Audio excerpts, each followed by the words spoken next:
Hello বন্ধুরা, আবার চলে এলাম তোমাদের মাঝে টুম্পা ভুলাগ নতুন একটি গল্প নিয়ে। তো বেশি কথা না বলে গল্পটা শুরু করা যাক। আমি একটা বোবা মেধাবী মেয়েকে বিয়ে করেছিলাম আমার পছন্দে। আমার মা বাবাও তাকে খুব পছন্দ করত। সে দেখতে খুব সুন্দরী ছিল। কিন্তু এই বোবা মেয়েকে আমার পরিবারের সবাই মেনে নিলেও আমার বড় ভাই মেনে নিতে রাজি হলো না। আমি ভাইয়ার কথা কানে না নিয়ে আমি তাকে বিয়ে করে নিলাম।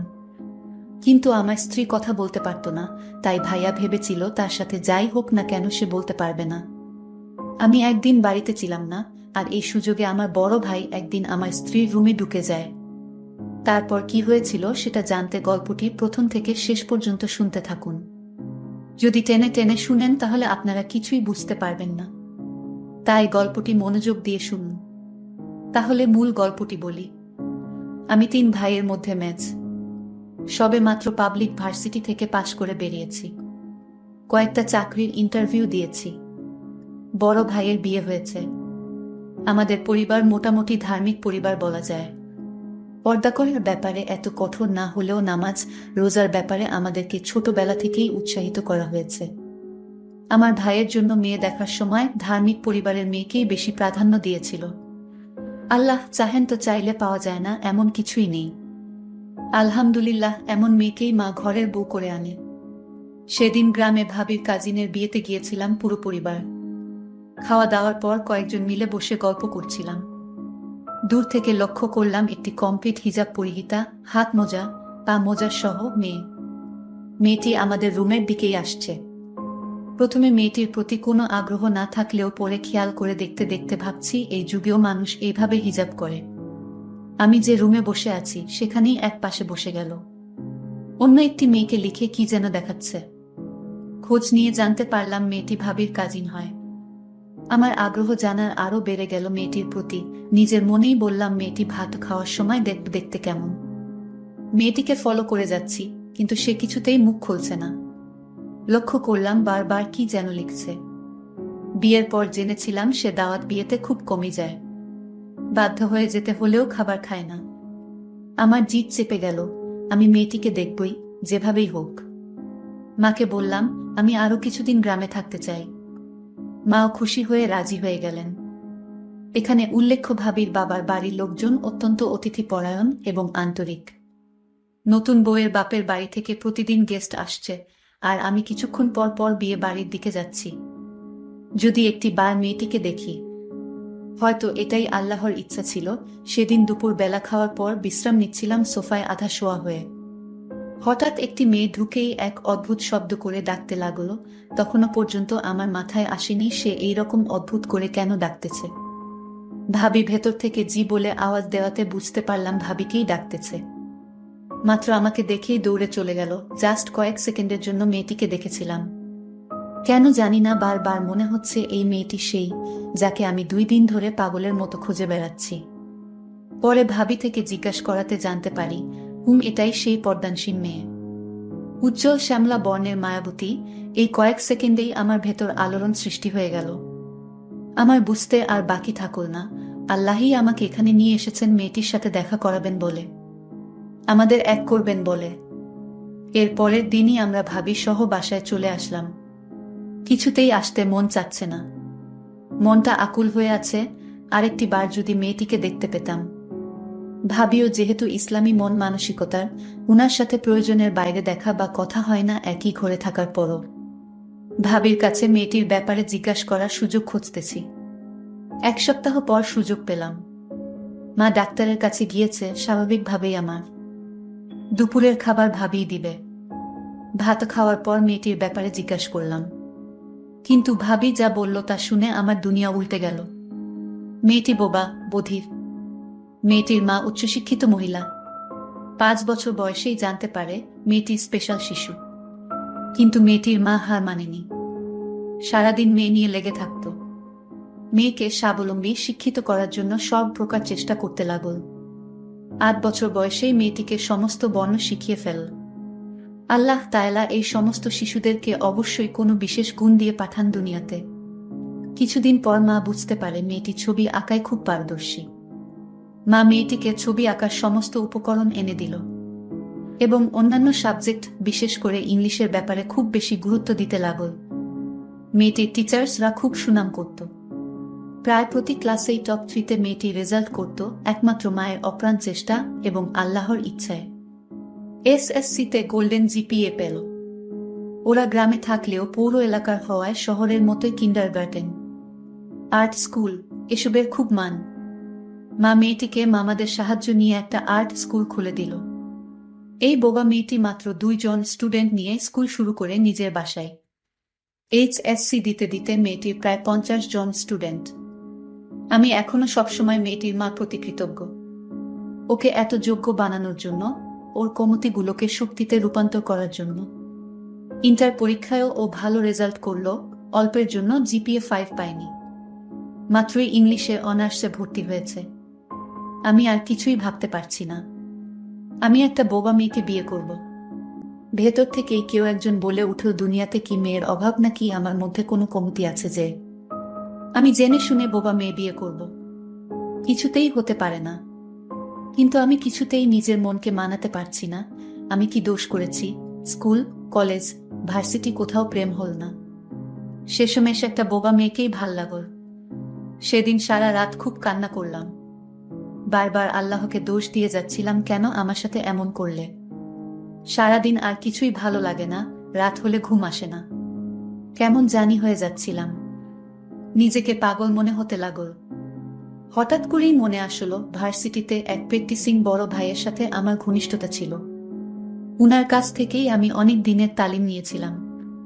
ইসলামী জ্ঞানে জ্ঞানী, অ্যাকাউন্টিং নিয়ে পড়ালেখা করে এখন একটা ব্যাংকে জব করে। উনাকে আর্জেন্ট দেখা করার কথা বলাতে সাথে সাথে রাজি হয়ে গেলেন। এমনিতেই অত্যন্ত ভালো মানুষ, তার উপর আমাকে অত্যন্ত স্নেহ করেন, ছোট ভাইয়ের মতো। দিনের জটিল অনেক সমস্যার সমাধানও উনি আমাকে দিয়েছেন। পারিবারিকভাবে ধর্ম পালনের অভ্যাস থাকলেও ধর্মকে ভালোবেসে পালন করতে উনি আমাকে সহায়তা করেছেন, আলহামদুলিল্লাহ। বিকালে বসলাম দুইজনে, কোনো বনিতা না করেই সোজাসুজি সব বললাম। ভাই যা বলল তাতে আমার সমস্ত চিন্তা দূর হয়ে গেল, অনেক রিল্যাক্স ফিল করছিলাম সেই মুহূর্তে। ভাই বলল, আমরা সবাই দুনিয়াতে পরীক্ষার জন্য এসেছি, দুনিয়া চিরস্থায়ী কিছু নয়। মেয়েটির পরিবার ভাগ্যবান এবং তুইও, কারণ তুই বললি দুনিয়াতে এত মেয়ে থাকতে আল্লাহ তোকে মেয়েটির প্রতি ভালোবাসা সৃষ্টি করেছেন। আল্লাহ তাআলা তোকে খুব ভালোবাসেন বলেই হয়তো মেয়েটিকে একটি উছিলা করে তোর কাছে পাঠিয়েছেন, তোর সবরের মাধ্যমে আল্লাহর প্রতি বিশ্বাস আরো দৃঢ় করার জন্য। আর কিয়ামতের দিন আমরা সবাই পুণ্যের পাশাপাশি পাপের বোঝা মাথায় নিয়ে চিন্তিত হব। কিন্তু মেয়েটির পাপ বলে কিছু থাকবে না, ওর হিসাবের খাতা থাকবে সাদা। সে শিশুর মতো পবিত্র অবস্থায় দুনিয়াতে এসেছে এবং একই অবস্থায় দুনিয়া থেকে বিদায় নিবে। যেহেতু সে কিছু শুনেনি, কিছু বলেনি, দুনিয়ার খারাপ কিছু সে গ্রহণ করেনি, তার পাপের বোঝা হবে হালকা। আল্লাহ চাহেন তো মাগরিবের নামাজ পড়ে আল্লাহর শুকরিয়া আদায় করে অফুরন্ত আনন্দ নিয়ে বাসায় ফিরলাম। এবার মা এবং পরিবারের অন্য সদস্যদের কিভাবে রাজি করাব সেই চিন্তায় আল্লাহর কাছে সাহায্য চেয়ে। কোনো মাই চাইবেন না তার সন্তান কোনো বোবা বধির মেয়েকে বিয়ে করে। অনেকক্ষণ চুপচাপ শুয়ে থাকলাম আর আল্লাহকে মনে মনেই বলতে লাগলাম, হে আল্লাহ, একটা সহজ পথ দেখাও যাতে মাও কষ্ট না পায় আর আমিও ওকে পেয়ে যাই। আমার জব না হওয়া পর্যন্ত বিয়ে করার পরিকল্পনা নেই। তারপরও আমি চাচ্ছি পরিবারের সবাইকে রাজি করিয়ে নিতে আর মাকে বলে বিয়েটা ফাইনাল করে রাখতে। আল্লাহ চাহেন তো জব অতি শীঘ্রই হয়ে যাবে। রাতে খাওয়ার পর আমি মা বাবার রুমে গেলাম। ডাইরেক্ট মাকে বললাম আমি বিয়ে করতে চাই। মা বাবা একটু অবাক হয়নি, কারণ ছোটবেলা থেকেই আমি একটু একরোখা এবং জিদ্দি টাইপের। মা কোনো রকম কথা না বাড়িয়ে জিজ্ঞাসা করলেন, মেয়েটিকে? ভাবির কাজিন। মেয়েটির নাম বলার পর মা চুপ হয়ে গেলেন। বাবা কিছুটা রেগে গেলেও আবার মার দিকে তাকিয়ে শান্ত হয়ে রইলেন। মা বললেন, আগামীকাল কথা বলবো, এখন ঘুমাব, আমার শরীরটা ভালো নেই। কাল পর্যন্ত অপেক্ষা করা আমার জন্য খুবই কষ্ট করছিল। মেয়েটি আহামরি সুন্দরী নয়, বোবাও, কিন্তু আল্লাহর ইচ্ছার আগে কোনো কিছুই টিকতে পারে না। আর তাই হয়তো ওর প্রতি আমার আকুলতা, অস্থিরতা, হারানোর ভয় এভাবেই বেড়ে যাচ্ছে, যেন আল্লাহই আমার ভেতরে এইসব সৃষ্টি করে দিয়েছেন। সকালে নাস্তার পর বড় ভাই, বাবা সহ সবার উপস্থিতিতে মা খানিকটা গরম মেজাজ নিয়ে সবাইকে সব জানানোর পর বলল, এই বিয়ে হবে না। আমার কিসের অভাব ছেলের জন্য বোবা মেয়ে আনতে হবে? সবাই যার যার মতামত দেওয়ার পর আমি ওই দিনই ভাইজানের কথাগুলোই ওখানে সবাইকে বললাম। আরো বললাম, মা দেখিও আমি খুব সুখে থাকব। আমার সুখ দেখে মানুষ ঈর্ষা করবে। তুমি মামির কথা সবসময় বলো না, কিভাবে মামাকে অপদস্থ করে। সেই হিসেবে বোবা হলে কি সমস্যা মা? মা এমনিতেই ঠান্ডা মানুষ, কিন্তু এইবার বেশ রেগেই বললেন, মেয়েটি কারো সামনেও আসে না, আওয়াজও শুনি শুনি, যেহেতু কথা বলতে পারে না। কি এমন দেখলি যে তুই শুধু ওকে বিয়ে করবি? তাছাড়া আত্মীয় স্বজন কি বলবে? মা সুন্দর দিয়ে কি করব? একটা দুইটা সন্তান হলেই সৌন্দর্য নষ্ট হয়ে যায়। কিন্তু ভালো আচরণ, ভালো মানসিকতা আর ভেতরের মানুষটাই চিরজীবন থেকে যায়, আর সেটাই আমাকে সুখ দিতে পারবে। বিয়ের পর কয়েকদিন আত্মীয়রা বলাবলি করবে, সেই আত্মীয়রাই কিছুদিন পর সুখী অসুখী, সফল অসফল জীবন নিয়ে আলোচনা করবে। লোকেদের দেখানো কয়দিনের জন্য, সংসার সুখের হোক আর দুঃখের হোক, তা সারা জীবন শুধু আমারই জন্য। তাছাড়া মেয়েটি মেধাবী। আমি আর কারো কথা না শুনে আমি একটা কাজী অফিসে গিয়ে বোবা মেয়েটিকে বিয়ে করে ঘরে নিয়ে আসলাম। আমার মা বাবা সবাই খুশি হয়েছিলেন, কিন্তু আমার বড় ভাই এই বিয়েটা কিছুতেই মেনে নিতে পারছিল না। আমার বড় ভাই ছোটবেলা থেকেই আমার ভালো দেখতে পারত না। আমার মা আমি ছোট বলে আমাকে একটু বেশি আদর করত, সেটা আমার ভাই সহ্য করতে পারত না।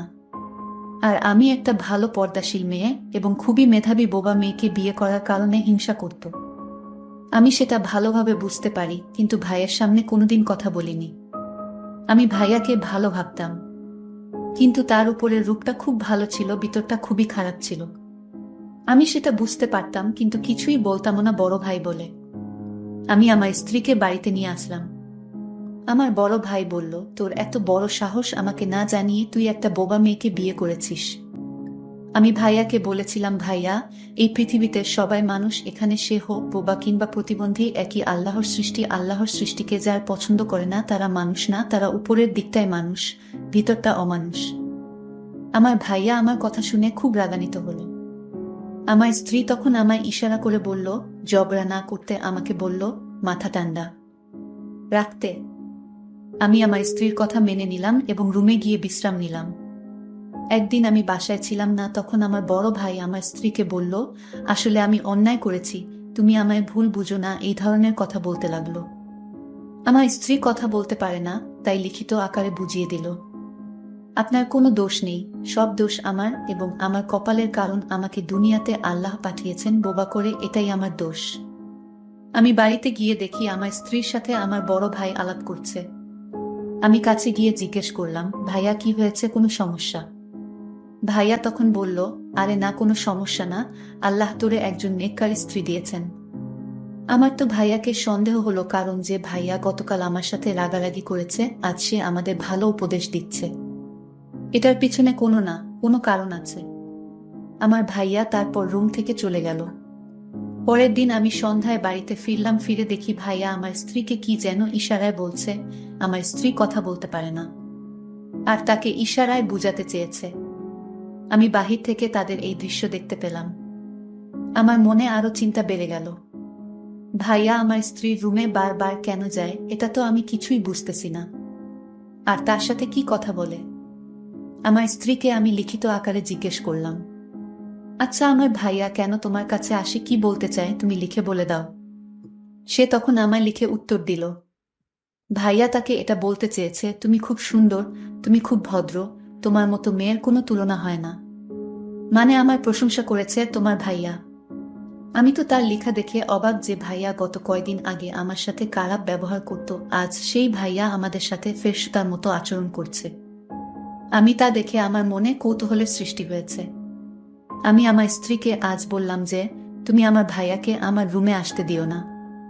আমার কেমন জানি মনে হচ্ছে ভাইয়ার এই রহস্য আমার কাছে ভালো মনে হচ্ছে না। যাই হোক, পরের দিন আমার এক বন্ধুর বাবা মারা গেছে, সে আমার ফোন করে বলল আমাকে যেতে। আমি আমার স্ত্রীকে বলে গেলাম, আজ আমার ফিরতে দেরি হবে, বেশি রাত হলে খাওয়া দাওয়া সেরে ঘুমিয়ে পড়ো। সে বলেছিল ঠিক আছে। আমার ভাইয়া তখন আমার স্ত্রীর কাছে এসে বলল, শোনো, আজ তোমার জন্য একটা গিফট নিয়ে এসেছি। আমার স্ত্রী বলল, না, আমার কোনো কিছু লাগবে না, আপনি চলে যান। সে আমায় ইশারায় বলে দিল সে গিফট নিতে পারবে না তার স্বামীর অনুমতি ছাড়া। আমি তখন লিখিত আকারে তাকে বললাম, এই গিফটটা রাখো, আমি কি তোমাদের পর? তুমি আমার ছোট ভাইয়ের স্ত্রী, তুমি তো এই পরিবারের একজন সদস্য। আমার স্ত্রী তখন লিখিত আকারে বড় ভাইকে বললেন, আপনি গিফট নিয়ে আইছেন, কিন্তু আমার স্বামী বাড়িতে যখন থাকবে তখন। আমার তখন খুব রাগ হচ্ছিল, কিন্তু রাগ করলে কি হবে, বরং আমার লস হবে। আর তাই আমি খাবারের সাথে এমন একটা জিনিস মিশিয়েছিলাম। আমি তখনও আমার বন্ধুর বাড়িতে, এখনো লাশ দাফন করা হয়নি। রাত প্রায় 10টা বেজে যাচ্ছে।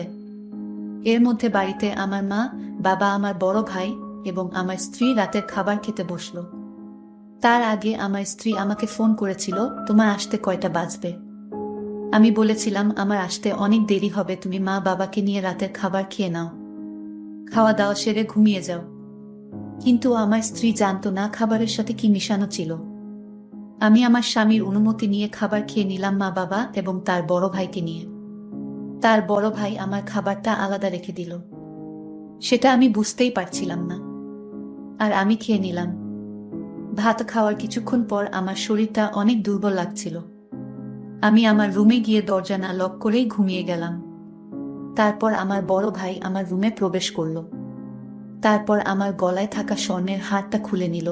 আমার স্ত্রীর কানে পড়ে থাকা অনেক দামি স্বর্ণগুলো আমার ভাই চুরি করে নিল। আমি বাড়িতে আসলাম, এসেই দেখি রাত প্রায় 1টা বাজে। এসে দেখি আমার স্ত্রী ঘুমিয়ে আছে। আমি তাকে ধীরে ধীরে ডাক দিলাম। আমার স্ত্রীর নামটাই বলা হয়নি আপনাদের। আমার স্ত্রীর নাম ছিল সাইমা।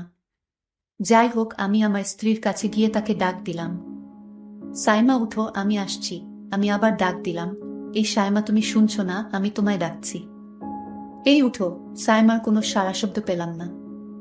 আমি তার কপালে হাত দিয়ে দেখি ঠান্ডা হয়ে আছে। আমি তাকে জোরে ডাক দিলাম, তার হাতটা ধরতেই হাতটা একদম সোজা হয়ে গেল। আমি চিৎকার করে বললাম, সাইমা কি হয়েছে তোমার? আমি বুঝতে পারলাম সাইমা আর দুনিয়াতে নেই। সে চলে গেছে দুনিয়া ছেড়ে, সাইমা মারা গেছে।